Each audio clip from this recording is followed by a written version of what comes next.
Oi, oi, tudo bem com vocês? Nesse vídeo eu vim falar para vocês sobre paginação. Vou te explicar alguns tipos e qual é a diferença entre elas. Já vou começar com a maior dúvida de todas. Qual é a diferença entre espinha de peixe e escama de peixe? Fica aí no vídeo para você aprender um pouco.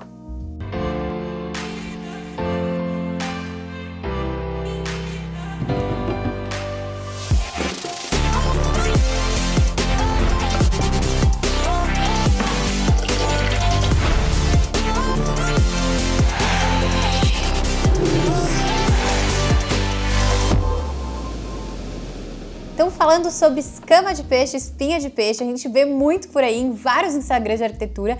E aí, qual que é a diferença e qual realmente é a espinha de peixe e a escama de peixe? Bom, eu vou usar aqui os meus auxiliares para eu explicar para vocês sobre esses formatos que eu vou falar no vídeo. Então, eu peguei aqui duas peças que são retangulares, que elas vão me ajudar bastante. Então, a gente vai começar sobre a espinha de peixe, tá? A espinha de peixe é este formato, quando a gente encaixa uma peça na outra e vai seguindo.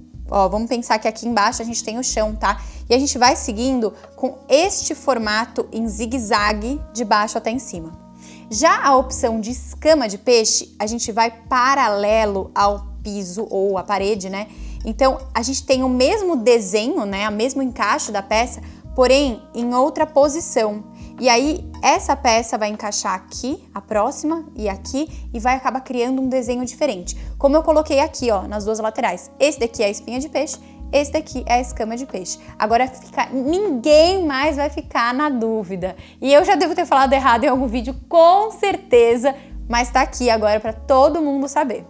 Bom, outras posições que são super comuns de paginação, e eu acho que a mais comum de todas, a gente fala sobre a paginação alinhada. Bom, em primeiro lugar, eu quero te falar que é interessante a gente pensar também no formato, no tipo de piso, no tamanho do piso para cada ambiente e o que isso vai trazer de sensação. Então, quando a gente fala de um piso alinhado, por exemplo, de 1,20 por 60, ele é um piso que é um pouquinho mais comprido e a gente pode usar de dois formatos. A gente pode usar ele alinhado tanto na vertical quanto na horizontal.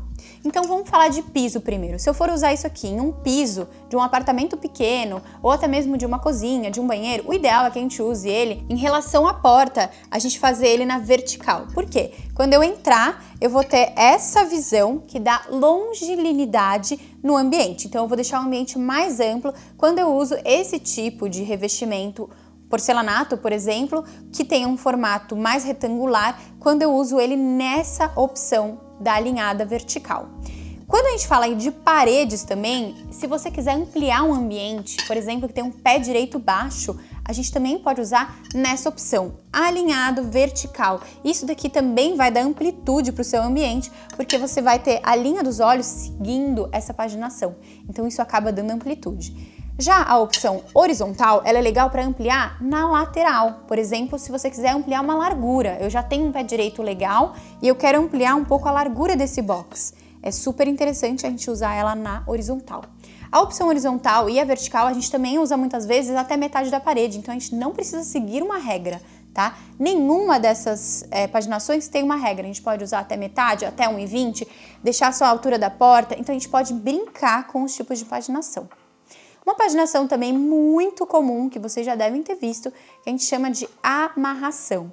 E dentro da paginação de amarração, a gente tem dois formatos, tá? Bom, o que é a paginação de amarração? Sabe o tijolinho, quando a gente fala de um tijolinho rústico? A gente usa esse tipo de amarração.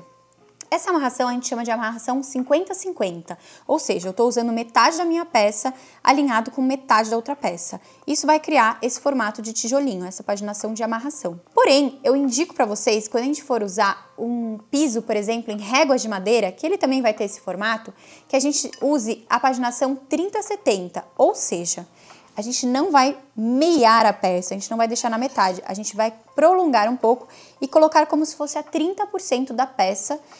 Por quê? Exatamente para a gente dar uma longelinidade no ambiente.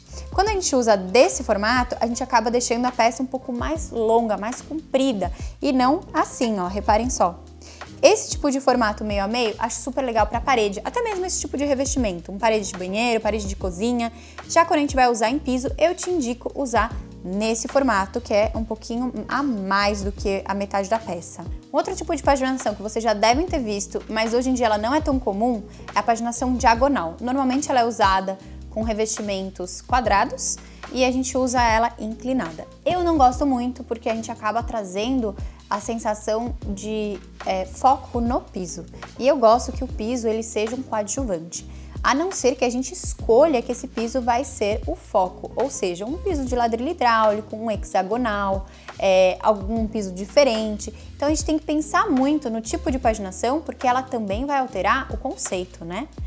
Outra paginação que é super comum, mas a gente não usa tanto hoje em dia, é a paginação estilo dama, que é quando a gente inverte uma posição e outra. Normalmente se encontra isso em tacos de madeira.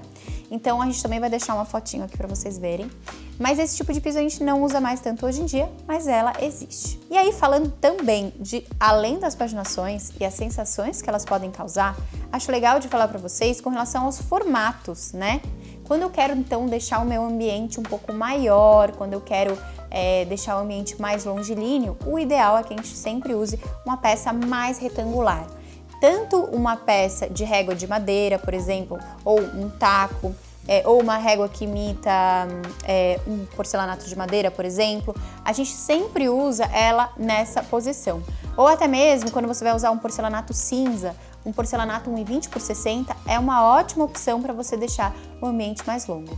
Hoje em dia nós temos as opções de lastras e peças maiores, que são as de 1,20 por 1,20, 90 por 90. Essas opções são perfeitas, porque o que vai causar a sensação de diminuição do ambiente é a quantidade de encontros, né, que a gente tem das emendas entre um piso e outro. Então é claro que quando eu coloco um revestimento maior no meu ambiente, eu vou ter uma sensação de amplitude. Porém, a gente não precisa usar isso tão ao pé da letra. Então muitas vezes eu até comento com os clientes que eu não indico comprar, investir em um revestimento 1,20 por 1,20, sendo que eu posso causar uma sensação igual e legal também com um revestimento 80 por 80, que tem um custo mais baixo e que a sensação também vai ser legal. Apartamentos bem pequenos ou até mesmo banheiros, o ideal é que se use 1,20 por 60, que a gente consegue criar essa ideia de deixar o ambiente maior. Então aqui vão algumas dicas de como vocês também conseguem usar. Eu vou colocar umas fotos dos nossos projetos para vocês se inspirarem e pensarem aí em como que você gostaria de fazer o seu ambiente.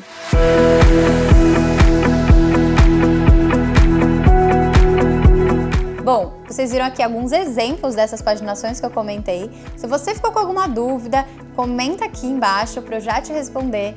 E também já quero que você se inscreva, curte, comente e compartilhe. E até o próximo!